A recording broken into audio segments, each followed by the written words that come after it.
Quando a gente pensa no Brasil, geralmente vem à mente algumas imagens clássicas, né? Mas a verdade é que o Brasil é muito, mas muito mais complexo. É como se existissem vários países dentro de um só. Hoje, a gente vai desvendar os 6 mundos naturais que formam o Brasil. Guarda bem esse número aqui, 6. Esse é o número-chave para a gente entender a diversidade natural do Brasil. São 6 biomas oficiais, 6 ecossistemas gigantescos que definem tudo: a paisagem, o clima e a vida no país. E olha, não estamos falando só de uma paisagem diferente aqui ou ali. Cada bioma desses é um universo particular, com seu próprio clima, suas próprias regras, e é essa combinação que faz do Brasil um dos países mais megadiversos do planeta. Então, bora começar essa viagem. E a gente começa, claro, pelas gigantes, as grandes florestas do Brasil. Elas são tão enormes e tão importantes que funcionam como verdadeiros pilares para o equilíbrio do clima no mundo todo. A primeira, é claro, é a Amazônia. Os números já dão uma ideia do tamanho da coisa. É a maior floresta tropical do mundo. Mas o que isso quer dizer na prática? Pensa numa máquina de chuva gigantesca que abastece o continente. Um labirinto de rios e árvores que é a casa de criaturas incríveis, como a onça-pintada e o boto cor-de-rosa. Agora se prepara para um dos maiores paradoxos na natureza. Quando a gente olha para essa floresta cheia de vida, com árvores de mais de 40 metros de altura, a gente pensa, nossa, esse solo deve ser super rico, né? Mas não, o solo amazônico na verdade é bem pobre. A mágica toda está na própria floresta. Os nutrientes circulam o tempo todo entre as plantas, num ciclo super rápido e por isso mesmo muito delicado. Agora a gente viaja para a Mata Atlântica. Essa é a floresta que, de certa forma, viu o Brasil nascer. Ela cobria quase toda a nossa costa, mas hoje vive uma contradição enorme. É o bioma mais devastado que a gente tem, mas ao mesmo tempo é onde a maior parte da população brasileira vive, mais de 70%. E ali, espremida entre as grandes cidades, espécies como o mico-leão-dourado ainda resistem, lutando para sobreviver. Ok, deixamos as florestas densas para trás e, de repente, a paisagem se abre por completo. Agora a gente vai entrar no mundo de horizontes que não acabam mais, com uma vegetação super resistente. Bem-vindo às terras abertas do Brasil. Esse aqui é o Cerrado, a nossa savana.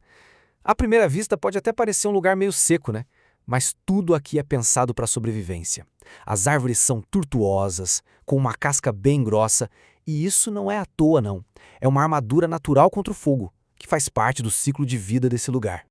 E aqui vem um ponto fundamental sobre o Cerrado. Apesar da aparência, ele é conhecido como a caixa d'água do Brasil. E por quê? Simplesmente porque é aqui que nascem as nascentes de 3 das maiores bacias de rios da América do Sul. Ou seja, sem Cerrado, boa parte do Brasil simplesmente não teria água. É sério assim.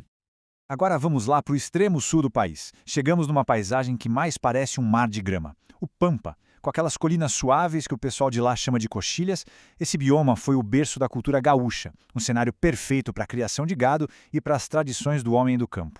Nosso próximo passo nos leva a 2 extremos. 2 biomas definidos por sua relação, digamos, intensa com a água.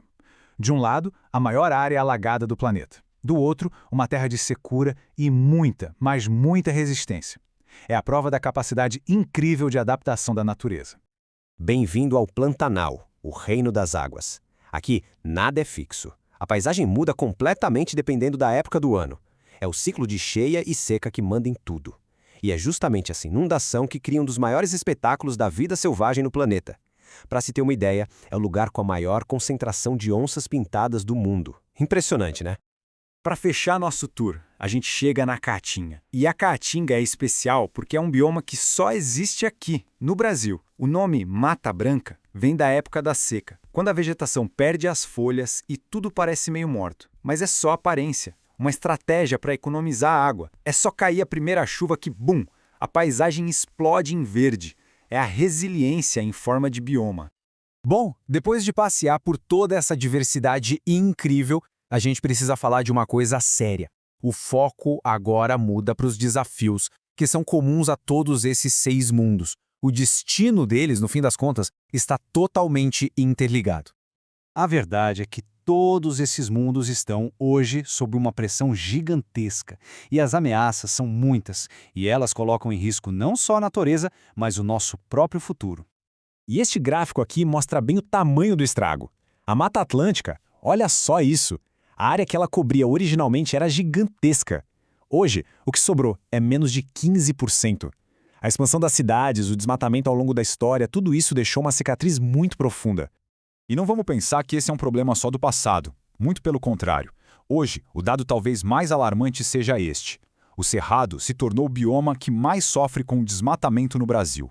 Sua vegetação nativa está sendo rapidamente substituída pela agricultura, o que coloca em risco direto aquelas nascentes de rios vitais que a gente falou.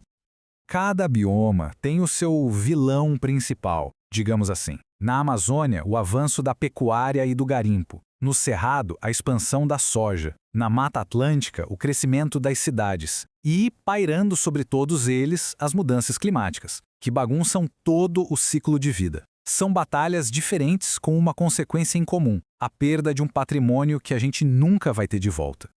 Mas, no final das contas, por que tudo isso importa tanto? Bom, importa porque a chuva que cai em muitas cidades pode depender da Amazônia.